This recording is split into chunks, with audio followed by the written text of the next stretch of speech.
I think one of the most important aspects of future cities is about how. We're now going to have a very important conversation about how the government's focus on mega infrastructure finally gives us what we're all looking for, inclusive growth. And I have with me, ladies and gentlemen, four eminent panelists with whom I'll be talking about modern infrastructure and inclusive growth. My first question is to Mr. Vinay Singh. He is a former MD, NCRTC. You know, the key to to remove regional imbalances in growth is regional connectivity. How do you see NCRTC, which is looking at revolutionizing NCR transportation, doing exactly that? See, there are various perspectives to the question which you asked. NCRTC is revolutionizing the regional transport in so many ways. Let us see one by one how we can see that. So number one is this concept of regional mobility or connectivity itself is new. Till now, if you see, the transport modes were quite fragmented in the NCR. First time central government and four state governments came together for providing a integrated solution to transport, which was very much needed. The key elements of this connectivity are interoperability. That means the three corridors which are part of the first phase of the project, these are interoperable. Right. So trains can move from one corridor to another. Passengers, they need not to change the trains at the terminal station. So practically there is no terminal station and there is a seamless movement. Number two, very important component of this whole planning is multimodal integration. The previous session also, we were talking about multimodal integration. The true multimodal integration has been the core of RRTS, which is being done by NCRTC. And if you see, the RRTS trains will be connecting both the airports. It will be connecting the railway stations. It will be connecting the bus stations. It will be connecting almost all the Delhi metro lines at one or the other stations. So there will be seamless integrated connectivity within the NCR.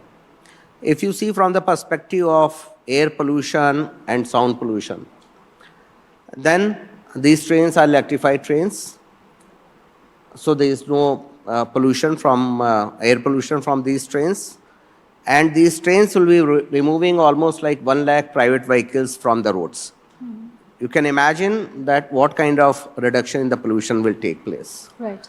Number two is noise pollution. When a large number of cars or private vehicles, they travel on the roads, so there is a lot of noise pollution also. These trains will not create that kind of thing. Other than this, these electrified trains will be using the renewable energy. Almost like 60% of the energy used will be renewable energy. So not only that the pollution is not happening in Delhi, but it will not be happening at the source of the generation of energy. Financially also, the way project has been planned, it is sustainable. Yeah. How it is being done? Because the urban planning is a very, very integral component of this. Right. The project itself is basically for decongesting Delhi. This project, this is going to revolutionize the way people are living in Delhi and NCR. It is not only how they travel. Right. So the whole thing is going to change as it was planned 10, 15 years back. I'll come to Mr. Arunendra Kumar on this. You know, at the very core of railway system in any country has been to ensure seamless regional connectivity. But we were discussing the same issue with Mr. Subhash Garg a few sessions before. And budget after budget, we've seen how investment into mega railway projects, which we'd seen previously, dedicated freight corridor or even the rapid rail projects, they've been deprioritized as far as allocation of budget is concerned. What do you think should be done to pull railway back into the center of what we call multimodal connectivity? Railway is at the heart core of India's transportation network. And to promote, because of the Indian Railway Act, the state involvement, this RRTS concept has come up. The dedicated freight corridor is already running as much as 800 trains per day on the western corridor from the ports, which has decongested the sector from Delhi to Mumbai. Similarly, there is decongestion in Laba division, where you find that trains are now much more punctual. So, with these rise of freight corridors, the rise of RRTS-like things, or the metro, the passenger generation is happening at different locations. And they want to transfer from one place to another, whether it's cargo or whether it's a passenger. And there, this multimodal concept is coming up, in which it has been decided by the Honorable Prime Minister and the Cabinet that we must create multimodal hubs. The stations should be such that they should have connectivity as far as passenger is concerned for everything, and as far as cargo is concerned, these container depots should have everything. Whenever you have a corridor, the trains move faster because they are of the same type. There's homogeneous running. Today, we run trains, everything is on the same track. Similarly for airports, you have to connect people to the airports. You have to have trains there. And here one suggestion is, when we have connectivity for airport, when we design a city, kindly leave some place for a railway line or railway station, because later on, railway will be required and the cost becomes prohibitive. It's prohibitive. If you need a new line, it is not so expensive for the land is concerned or the construction is concerned. But when you become, let's say Delhi Metro was initially planned on Delhi City was there, if some land was left out, may not be thinkable at that stage, but for all the new hubs that are coming, like Yamuna Expressway Authority or Greater Noida, we leave some patch of land which is very efficient. I'll come to Manish on this. Since the morning, the various conversations that we've heard, we have continuously spoken about how multimodal connectivity, I know you'll say it's an oft misused phrase, it has transformed rural economies. What role do you think that the private sector in India can play in accelerating this transformation? See, private sector play, or which is often referred to as pure play private investment or public-private partnerships, will have to be looked at in a wholesome framework. It cannot be a panacea for everything. It's not the holy grail. What we have seen is that wherever there is a maturity in the sector, where the revenue of the sector and there is a willingness to pay for the services, private sector, private participation models have picked up. Take the example of roads in India. For the last 30 years, we have seen PPP models taking off, and we have revisited those models whenever there has been a stress in the sector. But we have made sure that public-private participation happens effectively. Same is true for airports, where we have seen PPP take off. Likewise in energy sector as well. But when it comes to probably something which is touching the lives of people much more closely, whether it is distribution of energy in a city, whether it is water-related distribution activities, we have seen PPP being at the margins. Right. And the reason for that is purely because of the kind of risks which private sector is unwilling to take in today's environment. There is a willingness to pay risk, there is a billing risk, there is a collection risk. Okay, infrastructure within the city is not mapped adequately, so there are challenges around saying, where do I rehabilitate? How much cost do I incur in rehabilitating? These are the kind of risks that somebody will need to spend time on. And that's where the word keeps coming to the table, project preparation. Yeah. If you prepare your projects well, greenfield projects, relatively easy to prepare well. Brownfield, where you're trying to rehabilitate, expand infrastructure, difficult, requires a lot of groundwork. Right. Okay, so whether it is rural areas, whether it is urban areas, the story remains the same. I'll come to Mr. Lal. You know, we began today's summit with a conversation with the Civil Aviation Minister, Mr. Ram Mohan Naidu. He mentioned how the vision for multimodal connectivity has been, as far as air travel is concerned as well, as far as civil aviation is concerned, is from Hawai Chappal to Hawai Jahaj. In that, my question to you is, how have policies such as UDAN panned out in democratizing air travel among the various regions of India, especially the backward ones? The UDAN that I know of, I've never really used it extensively, has been very effective. Right. So, but not to all the airports. Therefore, when currently the ministry talks about another 200 to 250 airports in the next till 2047, then there's a requirement for regional studies Right. that have to be done. And when I say regional studies of airports, it's not just the airport. Nobody goes to take a look at an airport unless you're a guy who works there. But the thing to do is all the other infrastructure that comes in. The roads, the rails, the water supply, power, and if people are coming in, schools, hospitals, the whole thing. And today, we're coming up in locations which already have this. So even if you look at Jewar, which is going to be a really big facility, all right, the traffic that's going to come there is from that rail. But then, as we come to these other airports, even Purandur in Chennai, Right. it's 75 kilometers or thereabouts in Kanchipuram, beyond Kanchipuram, in fact, it's in that district, 75 kilometers. So there rail comes in. Yes. Because this is what's going to happen at Jewar.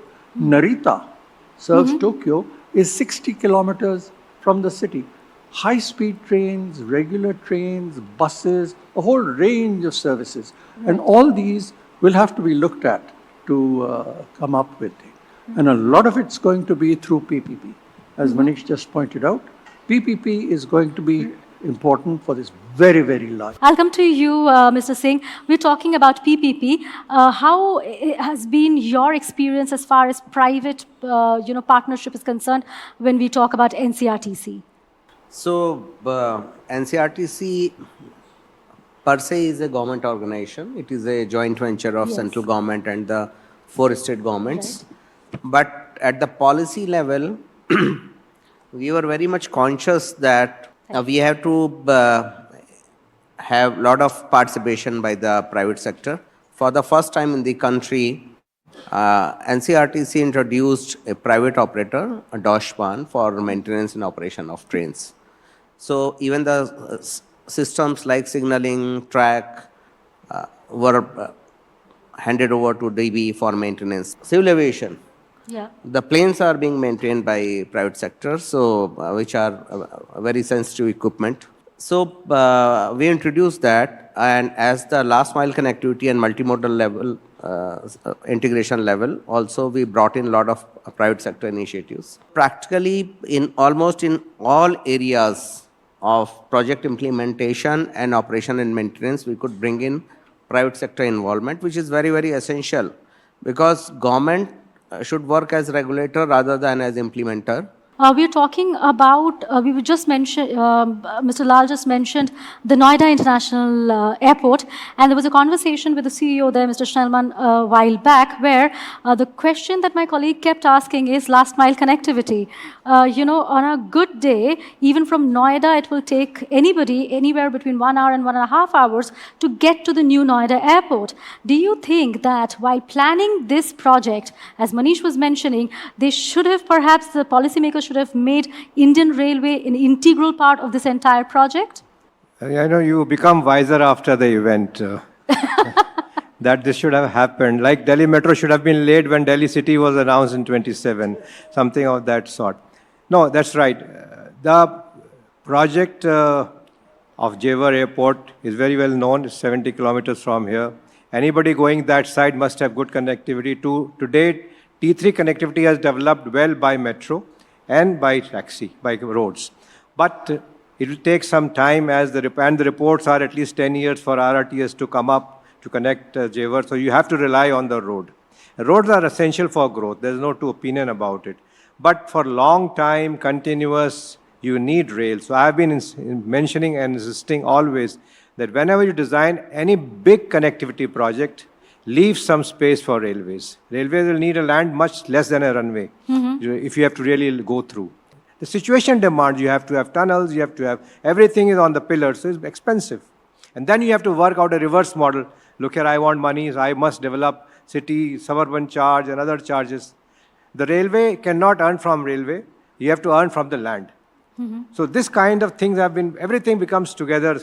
The whole thing is then that railway is at the receiving end, there is no connectivity, very poor, no last mile. It was not there, you can't develop last mile on the last day. Right. So you have to have a plan very much in the beginning. Whichever airport needs it today, tomorrow, and day after. We're talking inclusive growth, so therefore job creation is crucial to that. Now, the biggest critique of mega infrastructure projects for a very long time has been it is not able to create long-term employment. Do you see that not being the case when it comes to the current government's focused push towards mega infrastructure projects? I think it is something slightly different. When you look at mega infrastructure projects, during the construction stage, obviously there's a lot of job creation, both skilled and highly skilled, semi-skilled as well. But what is the impact of the project on job creation is something that follows thereafter. So you look at the example of what the minister talked about, the Delhi-Mumbai Industrial Corridor. It is a high quality transport linkage between Delhi and Mumbai. It is both rail as well as road. But what was essentially intended by using the word corridor was not that there is just a transport link between the two cities. Yeah. There are so many nodes between these cities, places like Kushkera, Bhiwadi, Nimrana, Pali, so many places, where you are building industrial townships. Yeah. And you are ensuring that these industrial townships are connected to these high quality infrastructure, the trunk infrastructure of rail and road. You're building housing, you're building education, you're building city infrastructure in those locations so that they become integrated industrial, commercial, business cities. That's when your job creation starts happening. Right. And that's how your investment starts flowing in. But you'll continue to need to patronize more infrastructure. You only build the long distance rail and a long distance road. Have you built something equivalent to NCRTC to connect all of these? You haven't. Right. There's a talk of building metro all the way to Nimrana, Yeah. maybe running elevated and partly on surface. Have you built that? That's work in progress, still not happened. Infrastructure has to precede any kind of other investment that you want to attract. As far as that outlook is concerned, this government has the principle rightly adopted. But is the pace happening at in the right fashion? I think there's a lot of catching up to do. Social infrastructure is essentially, that's the concept behind building these integrated cities.